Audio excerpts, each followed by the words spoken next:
Zena's leather-clad service. I dare him. Tonight on I Dare You, the ultimate challenge, Spanky Spangler returns with the death-defying stunt that almost ended his daredevil career. Dan Deathwish Elders relives his most explosive stunts ever. And the inspirational story of a paratrooper who, despite a tragic accident, returns to the sky as a high-flying hero. It's all tonight on I Dare You, the ultimate challenge.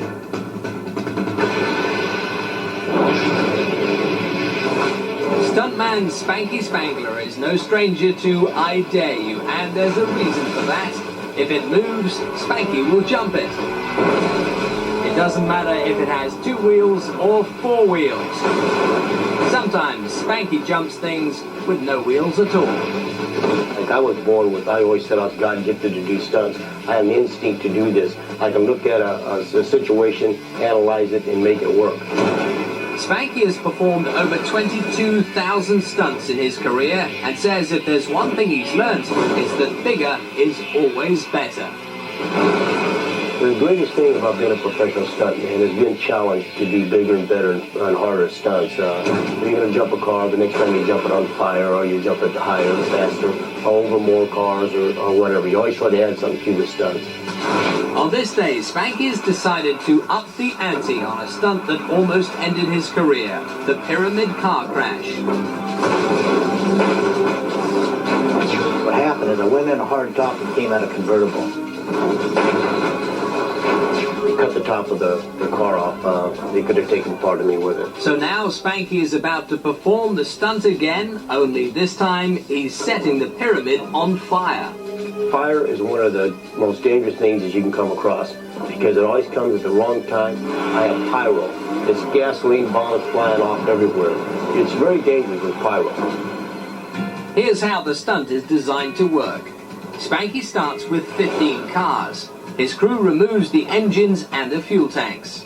Then, using a tape measure, concrete blocks, and a forklift, Spanky carefully constructs the pyramid. We try to make it like look like a pyramid, like in Egypt. We lay out like 5 cars, and then we work our way up 5, 4, 3, 2, and then I try to have a center hole. I'd like to put a van in. The van at the center of the pyramid is the key to the puzzle. The van absorbs more energy. I can punch it out, and I can clear the cars a lot easier. Once the pyramid is complete, it's time to add the fiery explosives. What we do to make these gas bombs is we take 5 gallons of gas and put them in each barrel. Each barrel has black powder in there, which it has an igniter switch, and we blow the gas up in the air, and I fly through it. Now, with the bombs in place, Spanky climbs into his modified Chevrolet. He accelerates and races towards the wall of steel at 65 miles an hour. He hits the ramp and blasts through an enormous fireball. And he's made it through. Let's take another look. Spanky rockets through the pyramid, and remarkably, he walks away without a scratch. It's exactly like I visualized it before I ever did the stunt, so I'm real pleased with it. But what would Spanky say if we dared him to attempt an even bigger, more dangerous flaming pyramid? I do this stunt again.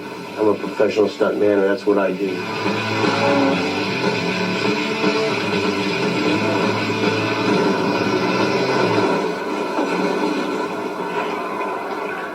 And now for an inspirational story of personal courage.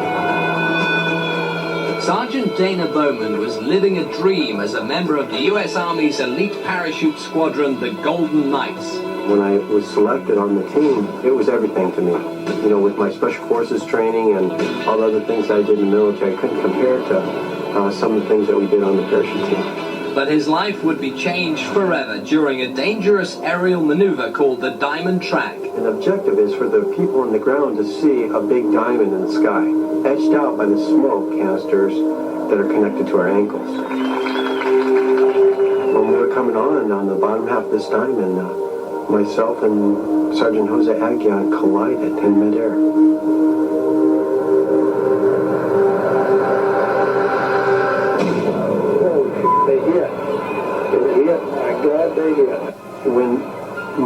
myself and Jose collided. His arm sheared both my legs off. A violent collision. It was like hitting a brick wall. Oh, you got it open. This devastating crash could have easily ended his life, but Dana is a real fighter. You know, life is too short to complain. You know, we need to get on with life. Incredibly, within just weeks of the accident, Dana was learning to walk again. And 6 months later, he was ready to return to the sky.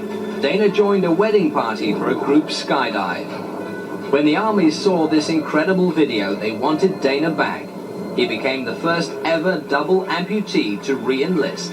It's not the disability, it's the ability. What that person can do. And less than a year after the accident, Dana was once again a member of the prestigious Golden Knights. He's gone on to tackle countless other challenges like water skiing, snow skiing, and flying a plane. He even carried the Olympic torch. But Dana's greatest sense of accomplishment comes from sharing his story with thousands of kids. I lost both legs, one above the knee, one below the knee. But you know what? I didn't quit. I continued to drive on. I was given a chance to live, so I had to give something back. And that's what I do. I'm able to help people. You know, that's what it's about, helping people. You know, God didn't put us on the earth to do nothing. Whoa! Whoa! Whoa! Put it there. You the man or what? There's plenty of time to sleep when we're in our resting spot.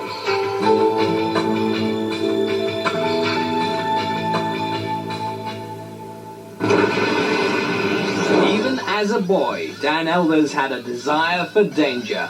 There was always a picnic table to be jumped, or jumping down a flight of stairs on your bicycle, or, you know, anything it took to panic my mother, I'd do it. You know? But how did this one-time philosophy student decide to become a motorcycle daredevil? Dan admits it was a big leap of faith. One day in the middle of the semester, in the middle of the class, I wanted to be on the bike. You know, I wanted to go practice, and I just got up and I walked out right in the middle of the class, and I never went back. Today he's known as Dan Deathwish Elders, and he's a world-class stuntman. Here are his greatest hits. First and foremost, it was the motorcycle jump over the helicopter.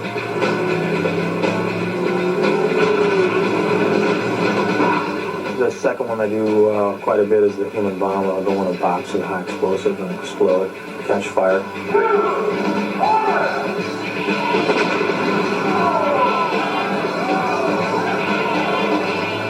The other one is a high fall, flaming high fall. You see these on movies quite a bit. My hook is that I don't use airbags.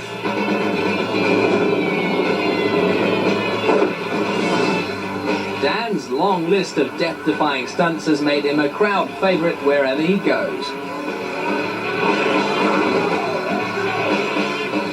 But don't be fooled by his effortless acrobatics. Things don't always go as planned. Recently, Dan was performing the human bomb when the explosive stunt took a terrifying turn. This time, the blast was too big, and Dan was engulfed in flames. He ran for his safety crew knowing he had only seconds to survive.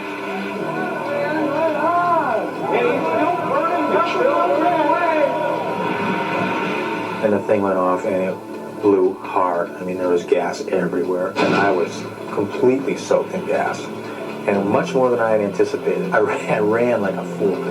And I ran towards where I knew the nearest fire extinguisher was, and I got to it, and then I was pointing at the man, pointing at the fire extinguisher, pointing at me, you know, I'm on fire, how about me, you know, stop clapping, start putting me out. Luckily, Dan escaped the fiery stunt uninjured. But another performance, a jump before a group of Hell's Angels, nearly ended Dan's high-flying career forever. One of them decided that he would ride down the track. As I was making my final approach, I've already grabbed my gears, and this guy rides right in front of me. He was coming at me, sort of, and he just turns and rides right in front of me. So I had to back off the throttle, get back on the throttle, At that point, in my mind, I missed the gear that I needed to have. I was a gear short.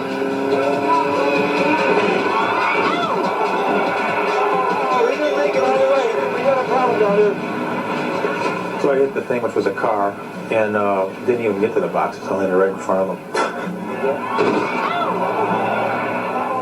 It's like hitting a wall of cardboard. It wasn't a good thing. Ambulance, would you please come over to the front straightaway? The crowd of bikers and rescue workers tears through the boxes and finds Dan barely conscious but alive. Incredibly, he recovers and returns the next night to perform again.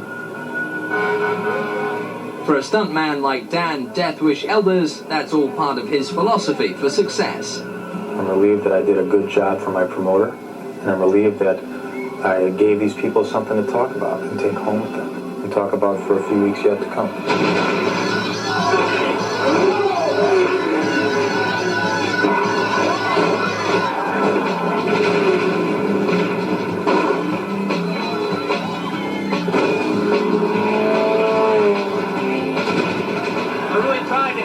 Job, you know, I was a carpenter, I was a bricklayer, I was a chimney sweep. How did I wind up doing this? I should have listened to my old man. Coming up next, it's an incredibly dangerous uphill climb for wire walker Jay Cochran. Watch as his life hangs in the balance. And Ray Bauman's thrilling car jump takes a terrifying twist.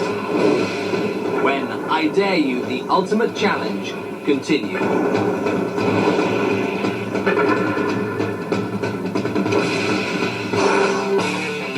Walking a tightrope takes incredible balance, intense concentration, and nerves of steel. Just ask tightrope walker Jay Cochran. Jay became fascinated with the high wire at the age of 7 when the circus came to town. So a man by the name of Harold Ozana did a backward somersault on a wire about 25, 30 feet high. And I said to my mother from that day on, I said, Mother, that's what I'm going to do when I grow up. But Jay's mum wasn't thrilled with the idea, so when he was 14, Jay ran away from home to pursue his dream. My goal is to be the most talked about wire walker that ever lived in history. China's Yangtze River. Jay is attempting the impossible, a 2,000-foot-long tightrope walk across a treacherous area known as the Three Gorges. Jay is a dizzying 1,300 feet above the water, but he's not thinking about falling. When I step on that wire, everything else doesn't matter. The only thing I see is the wire. The only thing I think is the wire. Incredibly, Jay uses no safety net and no harness. His only equipment is a 40-foot-long balancing pole. Amazingly, Jay makes it across the vast gorge, nearly 1 hour after his nerve-wracking journey began. But Jay is already planning his ultimate challenge. Shanghai, China. Thousands have gathered to watch Jay perform the most daring wire walk ever attempted. Although the trek is not as long as the one above the Yangtze River, Jay faces new and greater challenges. The wire has been strung between 2 skyscrapers at a steep angle, and strong winds are gusting between the buildings. It was quite windy, and it was almost to a point where I had to cancel the walk. I have no business in taking a risk that is not necessary. I take a calculated risk. I don't take a gamble. Despite the powerful wind, Jay decides to go for it. But once he's out on the wire, he discovers yet another problem. The wire is lit from the ground. So I don't see the wire. I see a shadow. And all the noise from the thousands or hundreds of thousands of people. You got fire engines and police cars going. You got wind blowing. You got the cable moving up and down and sideways. How do you concentrate? It's just mind over matter. Jay doesn't think about the 500-foot drop to the ground beneath him. He's put himself into a trance. All I see is the wire, me, the balancing pole, and space. But despite his intense concentration, the fierce wind threatens his every step. Spectators watch in disbelief as Jay inches his way up the wire.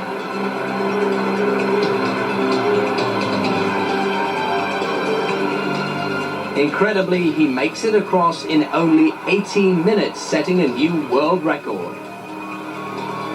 It was the longest walk at nighttime between skyscrapers ever done by anybody in the world. Having accomplished two of the world's most spectacular wire walks, this 55-year-old has one more record to break. No one has ever performed a half a century on the wire. There's not many people in the world who can say they've done their profession or their craft for half a century. And you can bet that Jay will tackle this challenge like all the others, one incredible step at a time. When it comes to jumping over cars, most daredevils do it straight. But others do it with a twist.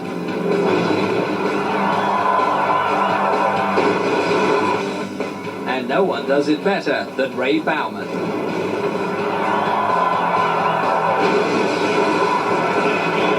I love cars, and I love doing things you're probably not supposed to do with cars.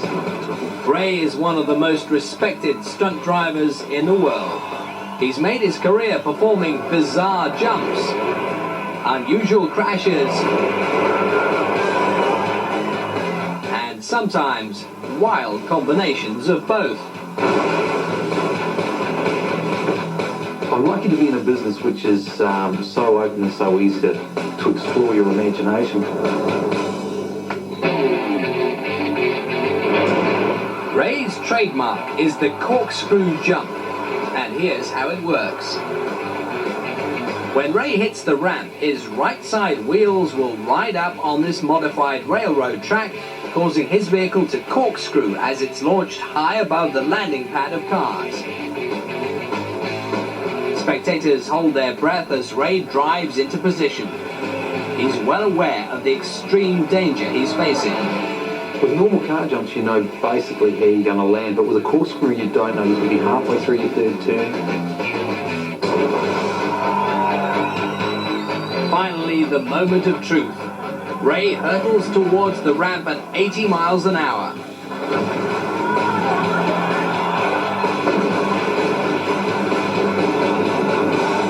The van spirals in the air like a jet fighter, and suddenly crashes to the ground. As soon as I hit that corkscrew ramp, all I'm doing is bracing myself. The impact is very severe, and you don't know which angle it's coming from. Ray's safety team rushes in to check on him. He's winded, but incredibly, he's alive. So what would Ray Bauman say if we dared him to attempt the longest corkscrew jump ever? I'd have no doubt of doing the stunt again, mainly because I know I can actually do a lot bigger and better jumps, so yeah, why not? Now, here's another incredible person with a desire for danger.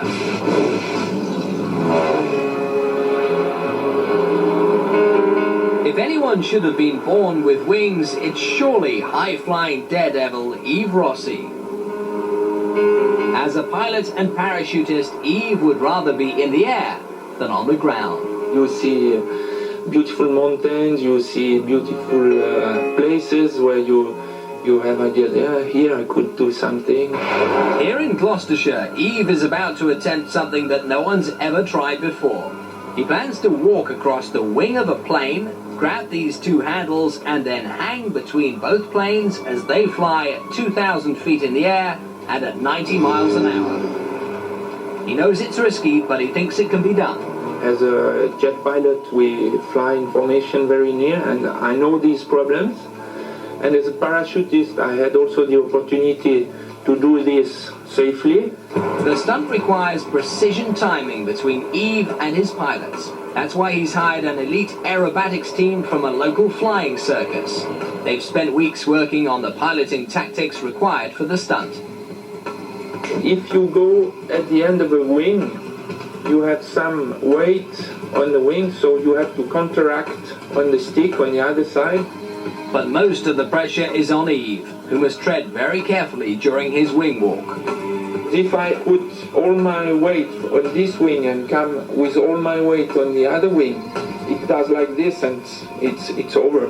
But Yves's biggest fear is that his parachute should accidentally open, creating a hazardous tangle in mid-air.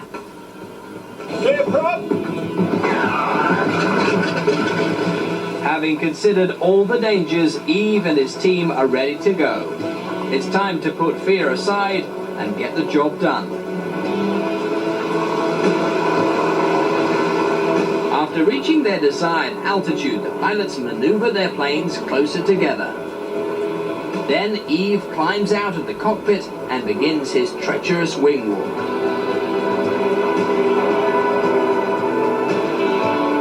At this point, he's not even attached to a safety cable. The powerful wind batters his body, but he manages to keep a firm grip on the wing struts.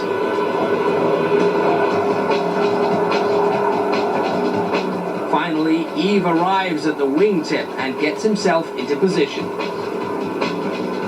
Holding on tightly to the handle, Yves reaches for the second plane's wing. Closer and closer. Yves struggles to grasp the other handle. His fingers close around it briefly, but the planes drift apart and he loses grip. Despite the team's best efforts, Yves is not able to grab hold of the second plane. As you can see on the pictures, it's quite turbulent on this day. So they decide to move up to a higher altitude where there's less turbulence. Yves holds on for his life as the planes climb. At 4,000 feet, they find smoother air and make another attempt. Yves is determined to succeed. This time, he makes it.